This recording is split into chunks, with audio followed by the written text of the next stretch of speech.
Namaste, everyone. Welcome to the Cārvāka podcast. This is kushalmehra. All right. So the Maha Kumbh is on. If I remember it correctly, this is once in 144 years. And I have to say, hats off to this country. I think 50 crore people is the estimate. Some say 60 crore, some say 40 crore, but at least 50 crore people are anticipated and estimated to be going to this. I mean, holy moly, like when I think more people than the population of America and Canada combined are going to go just to the Mahakumbh. So a few days ago, on January 14th, Sriram had written this op-ed, which was called Maha Kumbh Mela,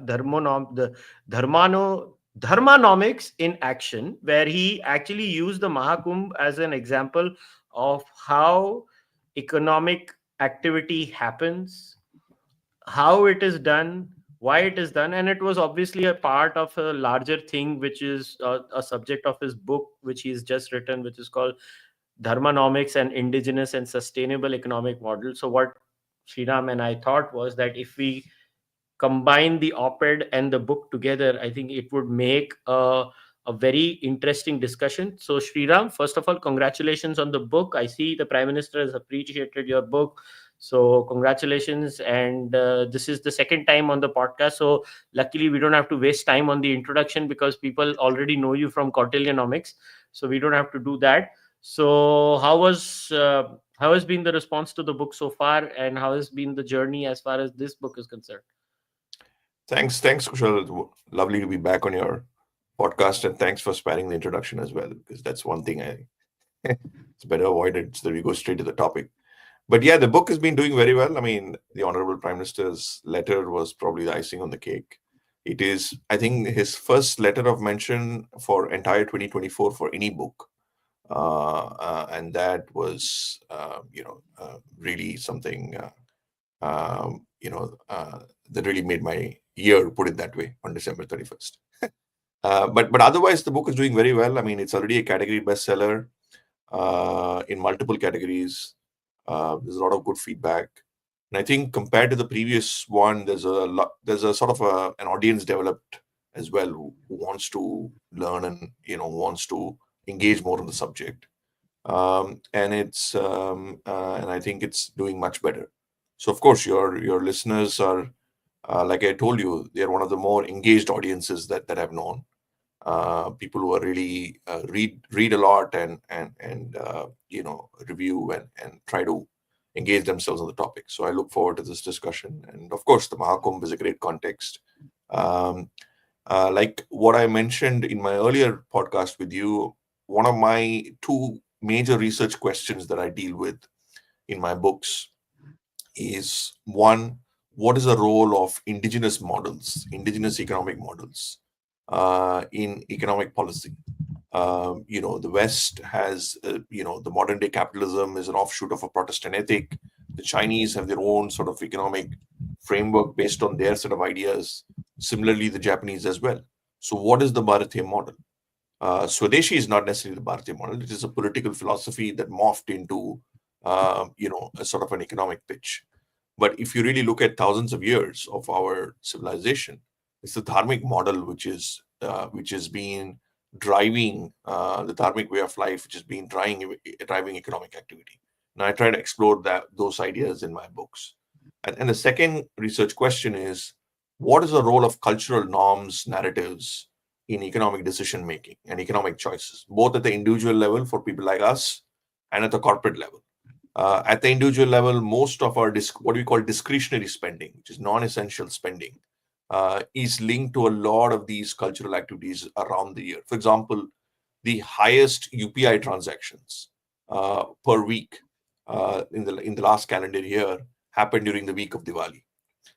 It is almost 1.5 times, 2 times what it used to be on an average.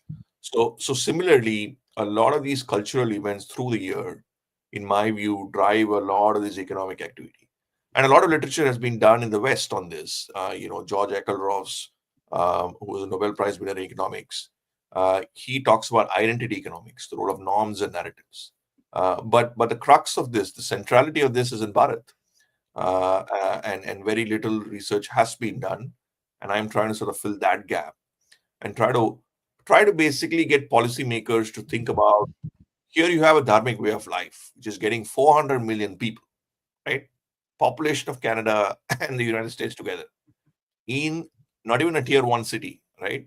We are talking about we're getting into a small city, and then there's an entire infrastructure built, about 45 days of all this, where where an entire audience is there. There's a huge market, which is available for businesses and economies of scale. And this dharmic way of life drives economic activity. And policymakers, if they can align their ideas to this dharmic way of life, it makes it far more effective. And that's one of my arguments as well. But anyways, this is a broad summary of the context. But of course, I will answer your questions, and then we can go further So, into the. like in your book, right? So you talk about last time the focus was more on what Kautilya understood from an economic perspective. This time, obviously, you have expanded it and you have looked at other kingdoms and stuff like that too.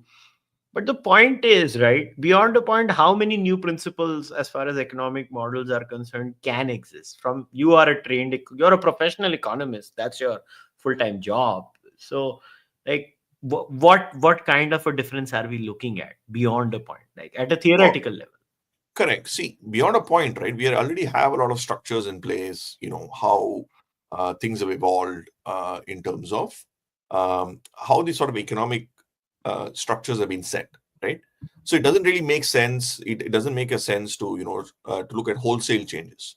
But what I feel is that there are um, individual countries and individual civilizations which they have their own characteristics, own nuances to how economic choices are made, right? Eventually, what is economics, right?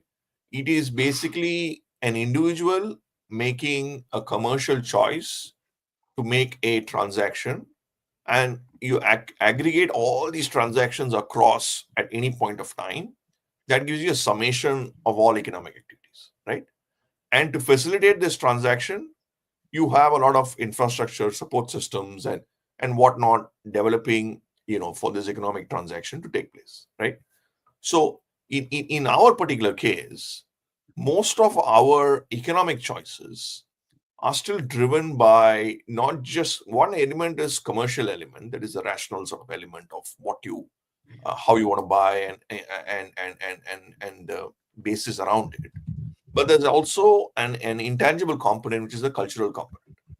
And I think it's very important to observe this, because if you want to make policy making far more effective, one needs to be cognizant of this. So just to give you some context, right? So just speaking about the Mahakumbh, right? For the Mahakumbh, there are about, I mean, the sort of investment for Mahakumbh is about 7,000 crores. About 5,000 crores come from the state government, Uttar Pradesh state government, about 2,000 crores a grant from the central government, right?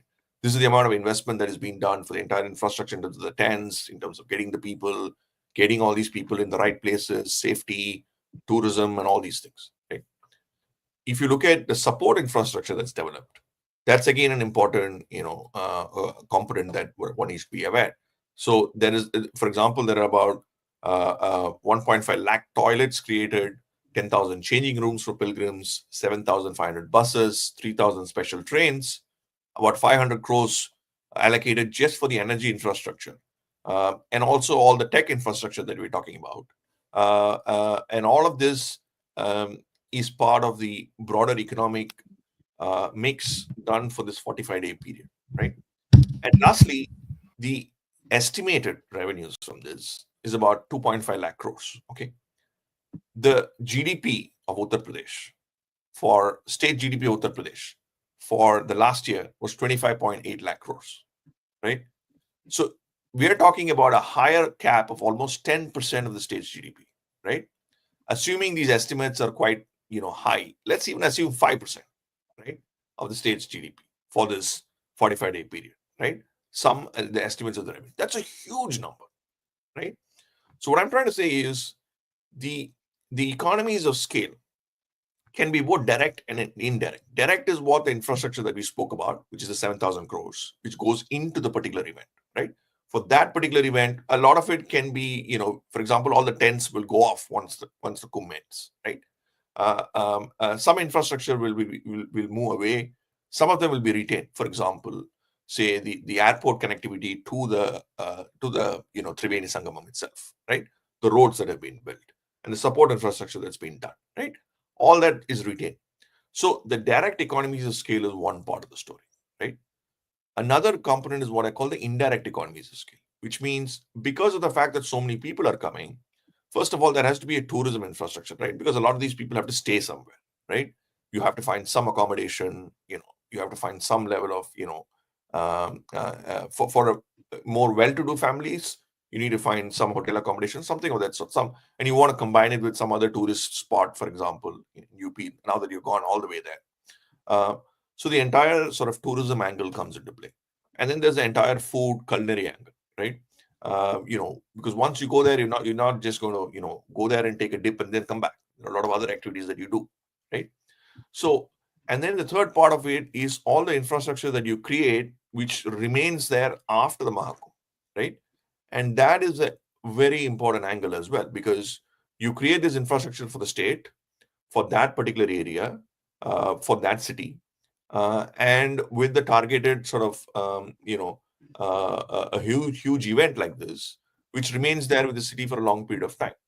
So these indirect economies of scale are again an important component of the entire economic mix. Because see, this dharmic economy, for example, in this particular case, there's no particular temple or there's no dharmic, there's a dharmic ecosystem, yes, which the dharmic way of life drives. But that activity drives economic outcomes. And that's what I'm trying to get at. And lastly, see, from a bureaucratic standpoint, right, it is a huge opportunity, right? Because this is the entire world is going to look at this.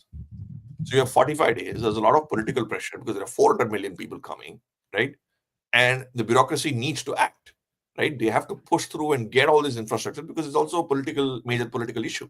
So in that sense, it's sort of using the entire event as a nudge to push through a lot of infrastructure, projects or initiatives, which were stuck up because of variety of bureaucratic, delays, right? So this is again an opportunity because there's a lot of visibility. The Prime Minister, Honorable Prime Minister is there. The entire world is looking at this, right? So I think it provides another opportunity to scale up and push the bureaucracy to deliver better outcomes. So what I'm trying to say is the entire prism, of course, the primary purpose of this is the religious, socio-religious angle to the entire event. And most of the people go in for the spiritual renaissance that they seek, admirably so. But because of the ecosystem that is created as an offshoot of this, provides a lot of economic incentives. And policymakers, if they are more and more aware of this, they can use such a huge market. You have 400 million people in one place. Imagine you're a business and you want to, sell a particular, not just a product, but you want to expand your economies of scale. There's not a bigger centralized market in one place that you can seek. So I think answering a question again, what I'm trying to say is that wholesale changes are very difficult to happen, but there are certain unique characteristics of this country, especially in the informal economy. It still forms a large section of our employment. Our rural economies, all of them are driven by certain values, certain systems. The more we understand them, the more easier it is for us to implement policy, and the more effective our policy making will be. If not, you don't want a bunch of guys sitting in Latin's Delhi dictating policy, and it's completely disconnected from the way of life which common people, the Aam Aadmi, live. Right? That's what has happened, if you ask me, for a long period of time in this country, where a bunch of educated people, of course, well-intentioned, who spend all their time abroad, they come back. Their ecosystem is this entire Delhi-centric ecosystem, and their worldview is limited to that. Whereas real Bharat is sort of functioning in its own way. And see, this is what I call highly inelastic demand, right? Irrespective of what the RBI's interest rate is, irrespective of what the GDP growth of today's Bharat is, irrespective of variety of other macroeconomic factors, you're still going to get 400 million people when the next Maha Kumbh happens, right? You're still going to get millions of people who come to this when the next Kumbh happens. Okay, they might not spend as much in a recessionary environment, but they would still come for the event. The entire, what I'm trying to say is, this demand which you seek, as which is the demand for this is highly inelastic.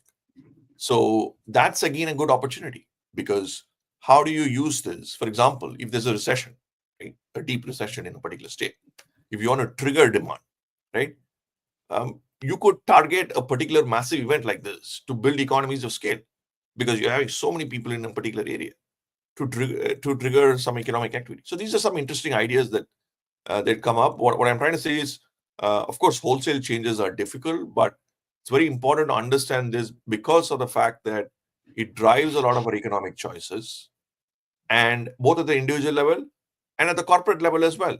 Most of the top businesses in Bharat today are all family-driven businesses. They might be publicly listed, but they are businesses who are driven. Their decision making,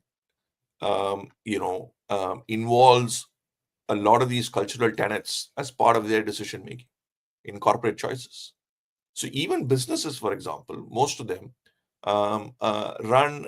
They implement a lot of their decisions and policies in the backdrop, in the impact of these things. So I think it's very important to study them and then use them as effectively as possible. Might be at the margin, but it is going to, if a policy is effective at 80%, it has the ability to make it 90-95%, because you are aligned to the way of life rather than going against it. So from what I have understood is that India, I was looking at the last Pew polls.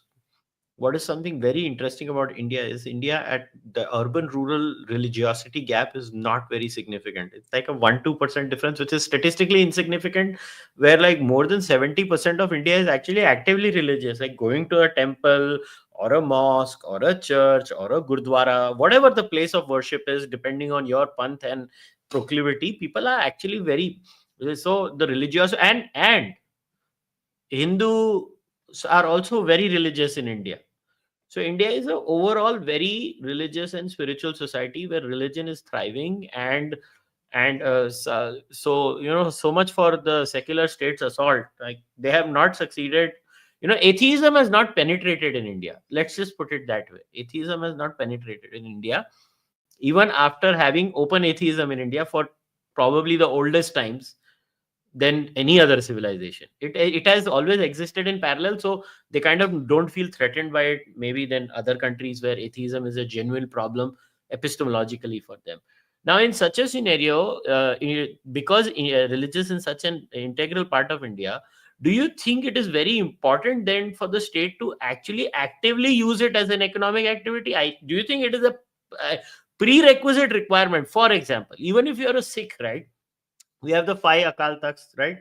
Right. Nanded Sahib, Patna Sahib, Harmandir Sahib. I'm just using these 3 names as an example.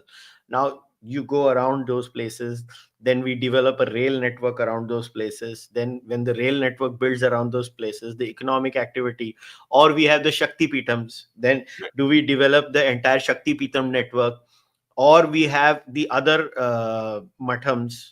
So do we develop a network around that? Is that what is something that you're hinting at? I just wanted to understand your point of view better. Yeah, look, that is one part of the puzzle, put it that way, right? Because this is a very important point, right? One aspect is religion, right? Another aspect is spirituality, right? Um, both of them are a product of what I define as this dharmic way of life, right? The way we experience life. For example, even if you take the Gnostic logic, say there's a family of 5 people, right? There's one or two people who are very religious, they go to all these places.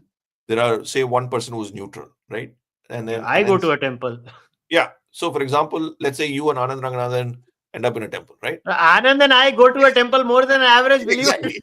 So which means that you are actually driving that economic activity as well. You might not be. What I'm trying to say is, as a community, as a society, irrespective of some of these individual differences, right?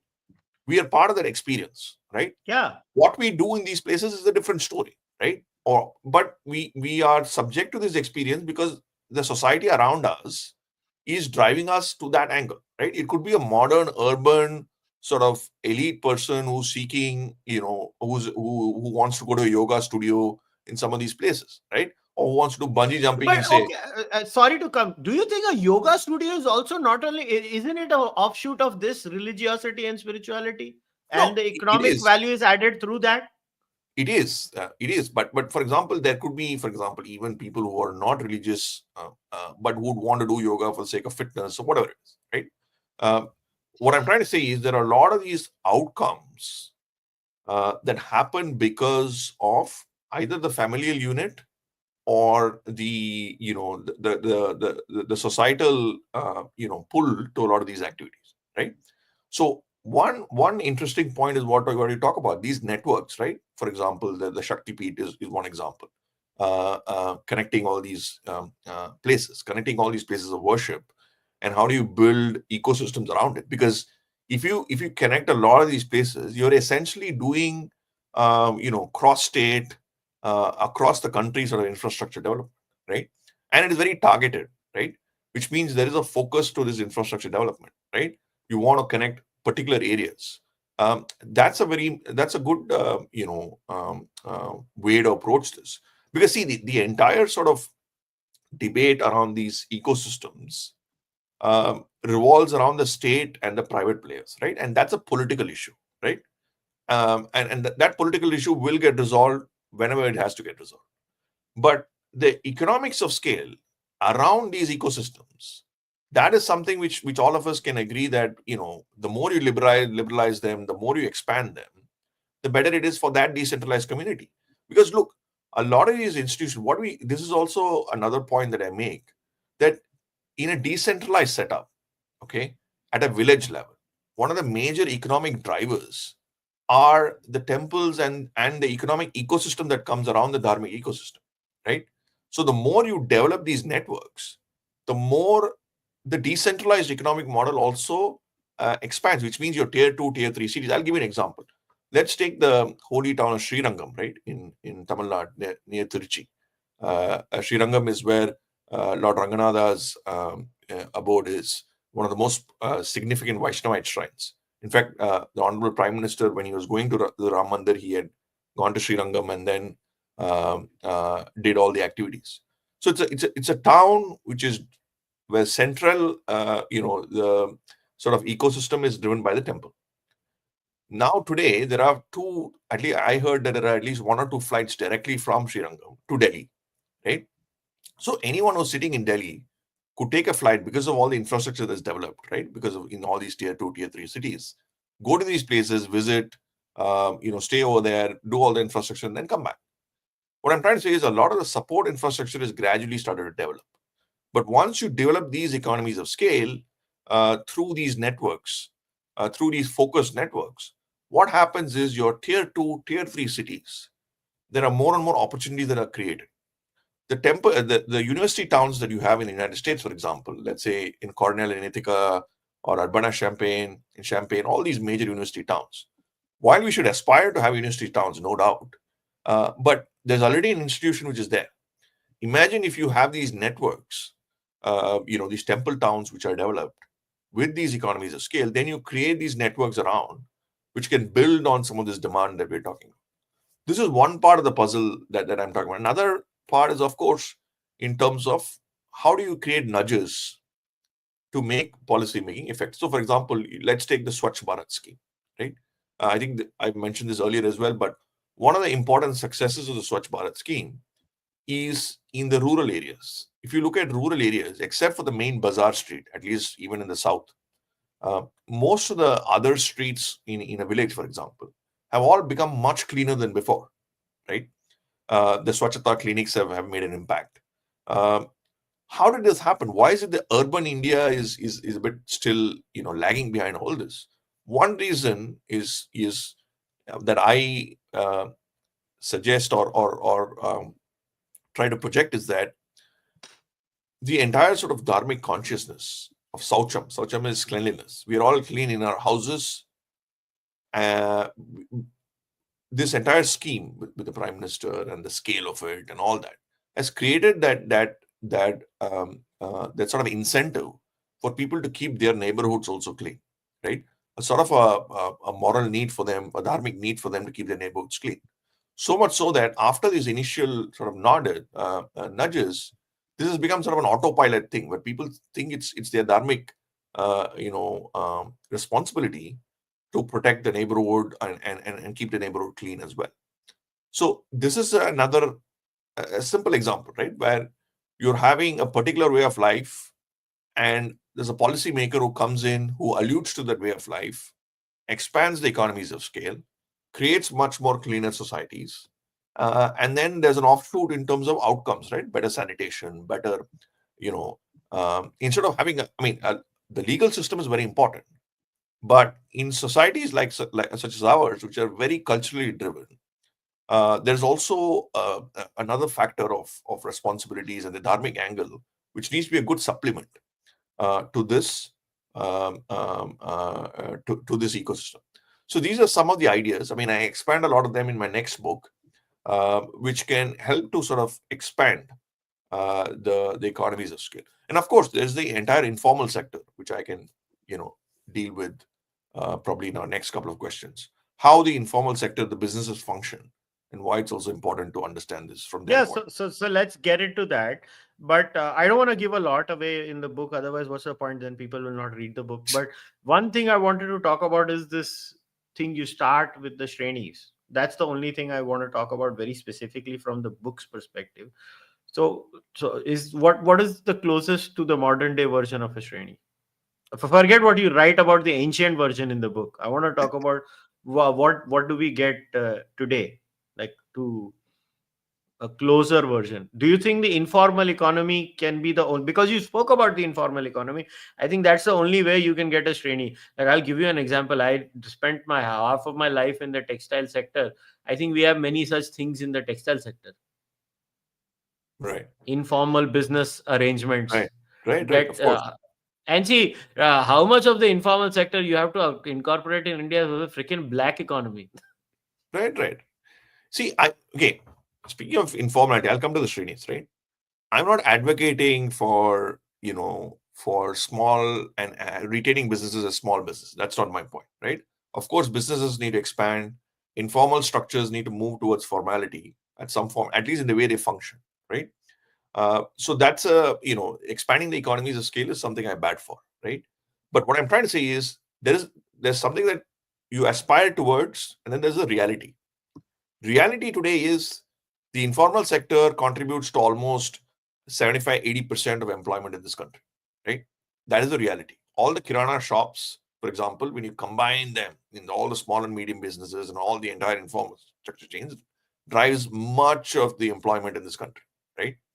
So most of these informal structures function on things like trust, things like familial based units, which and their financing is all done within these networks.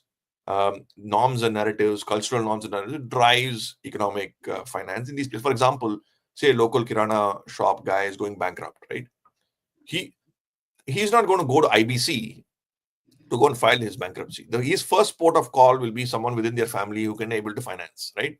Someone who's already doing a business, or they have some savings. They will pull together that money and try to get this guy out of the mess and drive his economic activity, right?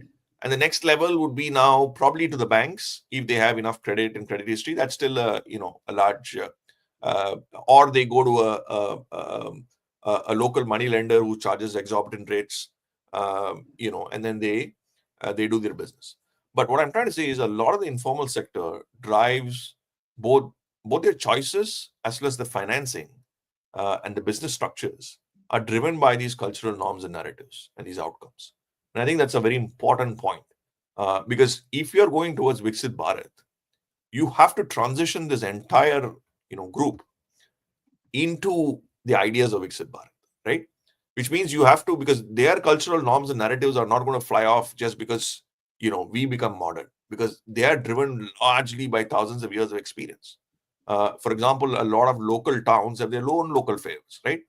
For example, the UP government has this scheme, which I found recently, was very impressed, is that for every district, I think every village or every district, they have a particular product, which that village or district is specialized in, and that particular product is expanded for those local economies of scale, so that they can build economies based on that product. So they have done this for almost, I think, many districts. So these are type of localized, customized institutions that drive our informal sector. So I think being cognizant of these cultural norms and narratives, not just at the economic decision making level, but also at the business level for a small business, is also a very important point. On the Srinis, before I get into the topic, you should read Professor Vikramaditya Khanna. He's from University of Michigan, Ann Arbor. He's written a brilliant paper, which is published in Harvard Law School in around 2008. He's one of my collaborators, and I've been working with him on a couple of papers on this. He does a lot of work on Srinis, on how these Srinis have existed for thousands of years. Basically, I leave your readers to read the book to understand more about how their governance, how their democratic setup was established, and things like that. But the modern day avatar, I would say, is a combination of what you see in a family-driven business, and say an organization like FICCI, or a combination of a multinational corporation with a sort of a FICCI type of an agency, which supports particular groups and advances their interests. So a modern day Srini would be a combination of this. And the values that Srini's had, mind you, are the values that a lot of our businesses have today as well, right? Okay, they might not articulate it in the way that the Srinis, for example, openly articulated, right? But a lot of the principles, underlying principles, if you noticed, are all, since you read the book, are all there in our modern day corporations. And that's my argument, right? Because that is driven by this dharmic way of life, based on experience of thousands of years, which eventually, get them to make some of these governance choices, which drives their corporate outcomes, both at the informal level as well, where the scale is small. They probably cater to much smaller markets, but also much bigger firms. I mean, let's take Mukesh Ambani, for example, right? When he was speaking to Jensen Huang recently, I don't know whether you'd also seen in Mumbai on the AI conference. During the conference, Mukesh Ambani tells Jensen Huang he talks about Diwali, and says how his entire new year or new initiatives he takes during Diwali or post Diwali, as a gesture of how much such events make an impact even in Mr. Ambani's life, and more importantly, his businesses, right? So there's a reason why the Mumbai stock market has its holidays, which are aligned to the cultural calendar more than the Gregorian calendar, right? So these are what I'm trying to say is the modern Srini, for example, is already there in our midst, through various entities and their principles. And I think what is most important is, of course, I'm not pontificating that the past is glorious and there is no, that there were no issues in the past. Of course, there are issues in the past. There are a lot of issues that we need to move away from, right? In a more egalitarian, much more, society. We need to take the best things from the past, but that doesn't mean you don't look at the past as well, because the past is influencing the present. And that, I think it is important to understand that and use the principles, because eventually the principles, one of the reasons the Srinis were there for thousands of years is they had a set of governance and principle measures which made them, last for such a long time. So what are some of the principles that one can use today, and not just use it for our benefit today, but also to understand how some of these structures function, is again an important, point. So one more follow up to this. Like, listen, we don't live in an isolated world. We live in a world of social media where, Donald Trump sneezing can cause a economic shitstorm anywhere in the world now. I mean, you should ask the Canadians right now what they're going through. It's like, everybody was sitting on the 20th. Are the tariffs coming? Are the tariffs coming? Are the tariffs coming? And they're like, it seems they're not coming. And then he says 1st February. And then I'm like, oh, the tariffs are coming. So, even if we have, at the end of the day, an economy that is relatively, you know, but isolationism is done, right? How do we drive growth beyond a point? Right, we can't drive growth just by domestic consumption, no matter how much our domestic economy is, Sriram. We're not going to have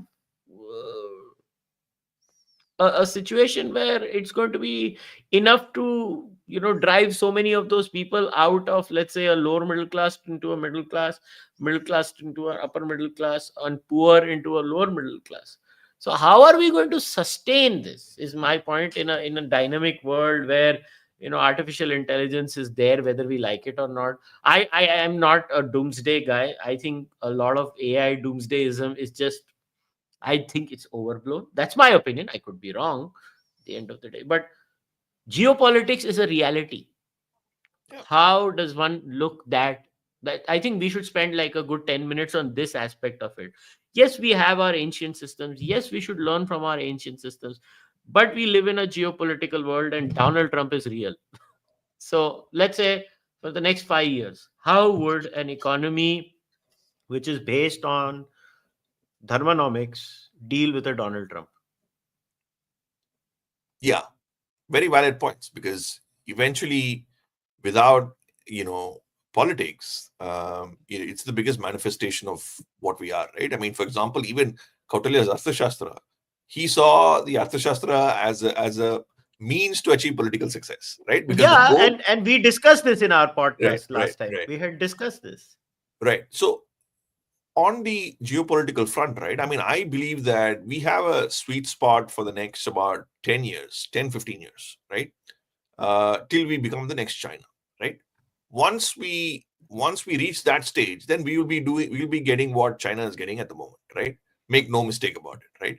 So there is this sweet spot where the Bharat is seen as a sort of an instrument in that sense, an ally who can navigate the China problem in a much more effective way. In a very blunt sense, that is the if you look at it from the US standpoint, or even Trump's transactional standpoint, it is basically that India can be seen as an important lever in their broader alliance against China, right?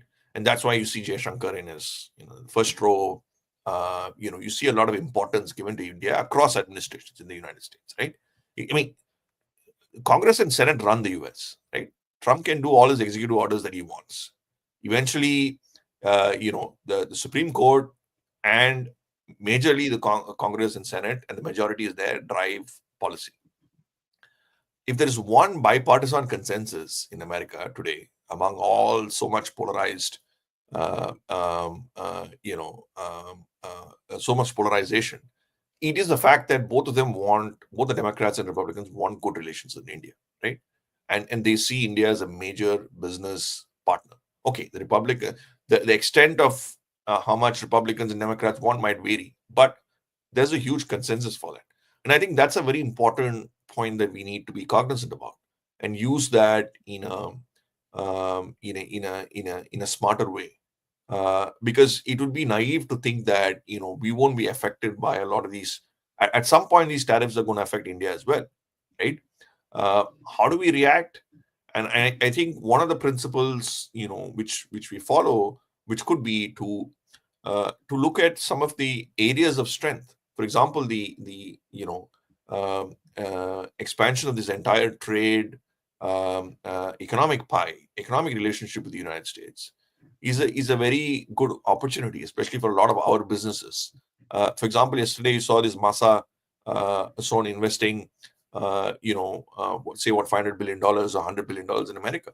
Uh, so these are opportunities for even Indian businesses as an extension of the India-US relationship to expand on some of these areas which Trump is sympathetic towards, right? So that it tries to cover those soft angles of that administration, because see, eventually, right? I mean, unlike Trump is a very seems to be a very emotional and impulsive guy in a lot of his decisions. I mean, he has certain core ideas, yes, but which of the core ideas he's going to really go after or not, it really depends on his mood and depends on a variety of other factors at play. And it'll be wise to sort of look at the areas which he values and tries to build a relationship around those values.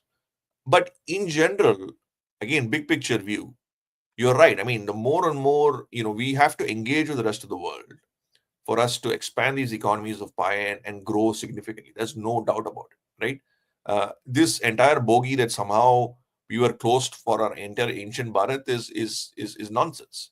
We have been engaging with the rest of the world through our history. Whenever we were global leaders. So even during Kautilya's times, of course, Atmanirbharta or protecting our interests is very important. But engaging the rest of the world in terms of commerce, in terms of trade, in terms of export competitiveness, in terms of our range of diversity of products, expanding manufacturing, all these things are very important. These are all parallel tracks that need to be keep going. Uh, so, but I think the opportunity for us is this 5-10 years for us to really, accelerate and move forward. In my view, because all the we'll be the benefactor, in my view, of all the tension that is there between India and China, sorry, between the US and China, as they grow more and more, and all the geopolitical issues that emanate from it. We could be a good benefactor from this entire thing if we use it wisely, and then expand these economies of scale outside as well. But I think what would help us is come back to the principles that we're talking about, right? These, for example, these dharma-based economic frameworks in terms of ethics, in terms of institutions, in terms of responsibilities, in terms of dealing with, how do you deal with allies, Kautilya's perspectives on some of these issues. See, these type of principles can help us to navigate some of these issues. For example, the entire Ukraine conflict is classic, I mean, way of playing chess, right? I mean, you had to be neutral, see neutral, but yet you had to be seen as a kingmaker, as well as someone who benefits both from Russian oil, as well as having good relations with the US. I mean, we did that masterfully. Um, those are examples where I think principles from the past could be helpful in dealing with some of these things, and also understanding our positions, right? See, even in terms of ideas, one of the reasons why, even for my books, I see a lot of uptake from the West. People who are, who have no idea of what India is, but are very keen to understand a rising India, right? That's very important because now soon we are going to be the third largest economy in the world, right? Which means you are a major player in the power table, which means what you stand for, the ideas that you bring to the table, and the worldview that you bring to the table is just not taken with a pinch of salt, but it's taken very seriously. Which means people value a lot of these things because of the fact that you are a rising political or aspiring superpower, right? That's a very important difference compared to say 15-20 years back. 15-20 years back, you were still considered a low income country who's trying to in the beginning of 2000s, for example. Now it is much more different. I see that sentiment across. So which means that having, for example, having relations with the global south, right?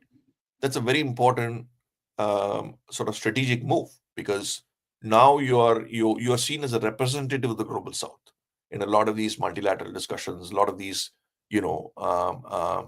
issues pertaining to commerce, international trade, international commerce.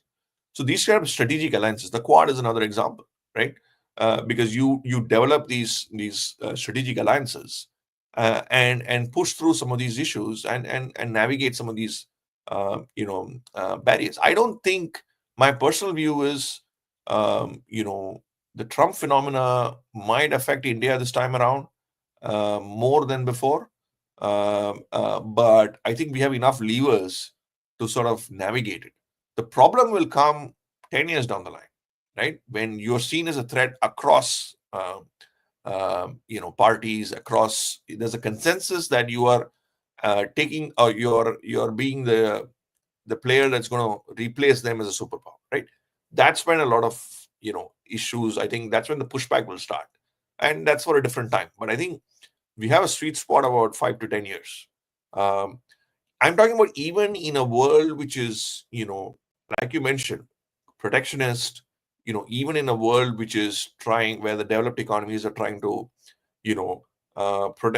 promote their own communities and less focus on trade. Put it that way. Even in that world, I think there is a space for us to grow, because this market is something that people seek, and the entire. So I think there's space for us to grow in the next 5 to 10 years. So that's how I would see the bigger geopolitical uh, landscape. And see, I think the era of, so that's why I think one of the reasons why I think we need original thinking is the era of standard set of reforms, and following those reforms I think it's reached this tipping point. Right? For example, in the 1990s, we had a bunch of reforms, which were done, which boosted the economy for the next, say, 10, 15 years. Then there's second generation reforms, right? But these second generation reforms that you're pursuing, uh, it can only take you to that particular level, right? We are talking about, if you want to grow at, say, 8, 9, 10% consistently, right, over this period of time, where a lot of structural changes are happening. For example, in the 1990s, the entire policies that the United States and other major developed economies that are following today is a complete 180-degree turn to what was there in the 1990s. Forget that. I mean, look at the Democratic Party, right? I mean, Bill Clinton's Democratic Party and Joe Biden's Democratic Party are completely, totally opposites in terms of policies, right? Yeah. They were far more centered, for example, right? What I'm trying to say is there are a lot of structural shifts that are happening, right? Unless you come to terms with these facts and provide a sustainable model. The base for the sustainable model has to be indigenous, in my view, because of the fact that we are highly culturally driven. That's what the Chinese did. There is this brilliant book on China's poverty alleviation, how they went about the entire process. And a lot of it is about original thinking, in the sense, how do we use some of these valuable lessons from the current world, and then ensure that it is aligned to some of these localized ideas that we have. So I think we need to have a bit more, our thinking needs to move away from the status quo. And our thinking needs to be that of a rising superpower, not someone who's just aping other countries in the hope of getting something done. I think that is a misnomer. We already crossed that stage. We're at a stage where, like UPI, for example, right? The entire digital ecosystem, we are a world beater in the digital ecosystem, right? In the entire public digital infrastructure. There's no doubt, right? Any person who comes into Bharat wants to understand more about this, learn more about it, and implement it in their countries, right? So those are examples, right, where you are building ideas and thoughts on and products which could be seen as, for the world to look up to. I think our focus needs to be a combination of these factors. We have to engage with the world, navigate all the geopolitics, expand the economies of scale by engaging with the world, yet ensure that our local economies of scale are developed, our local infrastructure, local, connectivity, and all these things are developed at scale. And I think the principles from the past for both of these things could be useful for policymakers and decision makers to use. Fair enough. I think that is the perfect place to end this, because again, like I said, I know there are different kingdoms that you have spoken about, but then if I talk about all of them, what the hell are people going to go and read the book for? So once again, Sriram, this was a very interesting book. Like I like that Shreni idea. It's a Shreni idea, which is why I wanted to talk about that, which is in the first chapter itself. And And another thing's good, you have kept it to 250 pages, like 240 pages excluding the introduction, obviously. So in that sense, it's not a big book nowadays. You know how publishers are, they don't Thousand like big thousand books. pages, Kushal. It's like I think I'm the only loser who reads big books anymore. No, that too makes comments. Yeah. Yeah, so like I clearly need to get a life. I don't know why. It's like every time Vikram writes a books, Vikram will call me. He's like, "Hey, you read first, go through it, then we'll cut it down. You can read more." I'm like, okay, and then I end up reading it. But this was fun to read, and actually, I like the idea that you're writing a continuation and a series of books after this also. So I wish you all the best, Sriram, and keep up the good work. Thank you, Kushal. Thanks a lot. Great to be part of my podcast. Your listeners, please not just comment, but read the book, review them, share your thoughts, and I'll Yeah. look forward to being part of your podcast again. Yeah, guys. So if you've not bought the book till now, in the description of the podcast, whether you're listening to the audio version or whether you're watching this on YouTube or on Facebook, there is a link. So go click on the book link and buy the link, buy the book now. It's a great read. Like I said, it's just 250 pages. It's not a big book, so you can finish it off faster. It's not one of those marathon books to read. So go buy Sriram's book. I've also left all his social media handles over there in the description. So whichever platform you guys are on and you use regularly, Instagram, X, or Facebook, you can follow him over there. As far as I'm concerned, this podcast runs on only memberships. So if you can support my podcast, please join the membership program of the Cārvāka podcast, whether it's on Patreon, whether it's on YouTube, whichever platform you prefer. If you want to buy my book, you can buy my book. The link's there in the description too. If you want to send one-time donations to me in India, you can use UPI and send donations to Kushalmehra at ICICI. In Canada, we use Interac Canada. So kushalmehra81@gmail.com is the email for Interac Canada. And if you want to buy Cārvāka podcast merchandise, you can go on my website, kushalmehra.com, or on Kadak Merch and select Cārvāka podcast as your vendor. And if nothing, just like this video, subscribe to the channel, leave a comment in the comment section. And if you are an audio listener, leave a rating on your preferred audio platform. I'll go on talking about these issues as always. I'll see you guys next time. Until then, namaste. Take care. Bye bye.